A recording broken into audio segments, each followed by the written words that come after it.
3 اسئله هسالها لكم في الفيديو ده لو انتم مهتمين. ال3 اسئله دي اجاباتكم عنهم ممكن تجاوبوا عنهم يعني في الكومنتات.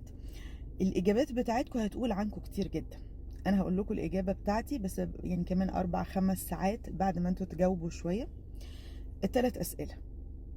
اول سؤال: لو انت تقدر تعزم حد من المشاهير اللي انت بتحبهم على العشاء، هتعزم مين وليه؟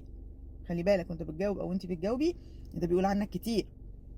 تاني سؤال: لو انت عندك حاجة او عندك حاجة يعني غالية جدا ثمينة جدا، دي اغلى حاجة عندك في الدنيا، ايه هي الحاجة دي وليه؟